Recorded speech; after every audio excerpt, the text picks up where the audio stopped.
Hello friends, welcome to home food recipes. આજે આપણે બનાવીશું વ્રત કે ઉપવાસમાં ખાઈ શકાય એવો રાજગરાનો શીરો, જે ફક્ત 10 જ મિનિટમાં બનીને તૈયાર થઈ જાય છે અને ખાવામાં તો આ શીરો ખૂબ જ ટેસ્ટી લાગે છે।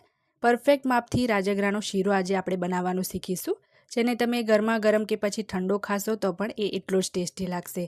આ શીરાને ઉપવાસમાં તમે પૂરી સાથે પણ ખાઈ શકો છો। તો ચાલો એને બનાવવાનું શરૂ કરીએ। તો એના માટે સૌથી પહેલાં આપણે ગેસ ઉપર એક સોસપેન ગરમ કરવા મૂકીશું। એની અંદર 1 કપ જેટલું આપણે પાણી ઉમેરવાનું છે। હવે એની અંદર આપણે 1/3 કપ જેટલી ખાંડ ઉમેરીશું। અડધો કપથી થોડી ઓછી અહીંયા મેં ખાંડ લીધી છે। હવે આ ખાંડને આપણે પીગળવા દેવાની છે।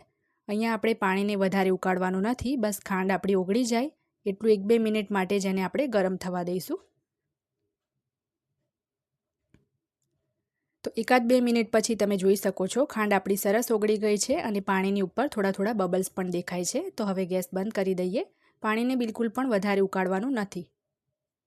હવે ગેસ ઉપર આપણે એક કડાઈ ગરમ કરવા મૂકીશું। એની અંદર 1/3 કપ જેટલું આપણે ઘી ઉમેરીશું। જેટલી આપણે ખાંડ લીધી એટલું જ આપણે ઘી લીધું છે। હવે એની અંદર આપણે અડધો કપ જેટલો રાજગરાનો લોટ ઉમેરીશું। અહીંયા મેં જે બારીક લોટ આવે એ લીધો છે। હવે આ લોટને આપણે ધીમા તાપે સતત હલાવતા રહીને જ્યાં સુધી એ લાલ કલરનો ના થઈ જાય અને સરસ એમાંથી સુગંધ ના આવવા લાગે ત્યાં સુધી શેકવાનો છે। અહીંયા જે રાજગરાનો બારીક લોટ આવે મેં એ લીધો છે। તમે થોડો જે આમાં ઘઘરો લોટ આવે એ પણ લઈ શકો છો, એનાથી શીરો એકદમ દાણાદાર બનશે। તો આ લોટ એકદમ જલ્દી શેકાઈ જાય છે, એટલે આપણે ફ્લેમ સ્લો જ રાખીશું અને સતત એને હલાવવાનું છે।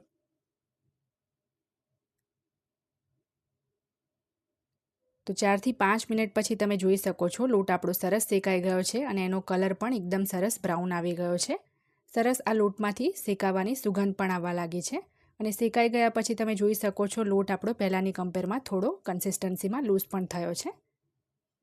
તો આપણે જે પાણી ગરમ કરીને રાખ્યું હતું એ હવે થોડું થોડું કરીને બધું જ પાણી એની અંદર એડ કરી દઈશું।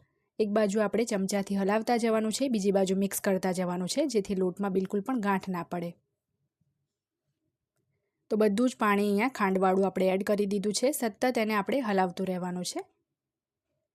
હવે આ સ્ટેજ ઉપર આપણે એમાં ડ્રાય ફ્રૂટ્સ પણ ઉમેરી દઈશું, જેમાં અહીંયા મેં કાજુ, બદામ, પિસ્તા અને સૂકી દ્રાક્ષ લીધી છે। બધું જ મેં 1 ટેબલ સ્પૂન જેટલું લીધું છે।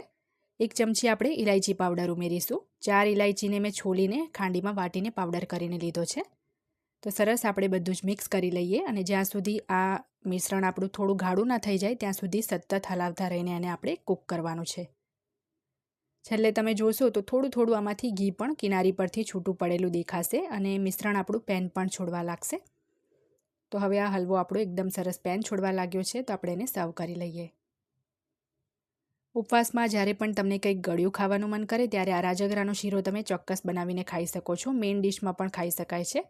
આની અંદર કેલ્શિયમ ભરપૂર માત્રામાં હોય છે, તો એ હાડકાને પણ મજબૂત કરે છે। ડાયાબિટીક પેશન્ટ માટે પણ રાજગરો ખૂબ જ સારો ગણાય છે। તો ગોળ કે સુગર ફ્રી ઉમેરીને ડાયાબિટીક પેશન્ટ પણ આ શીરો ચોક્કસથી ખાઈ શકે છે। તો ગાર્નિશિંગમાં ઉપરથી થોડા બદામ પિસ્તા મેં એડ કર્યા છે। રેસીપી પસંદ આવે તો ચેનલને સબસ્ક્રાઇબ કરી બેલ આઇકન ચોક્કસ દબાવજો અને સાથે જ મારા ફેસબુક પેજને પણ લાઇક કરી એને પણ ફોલો કરવાનું બિલકુલ ના ભૂલતા।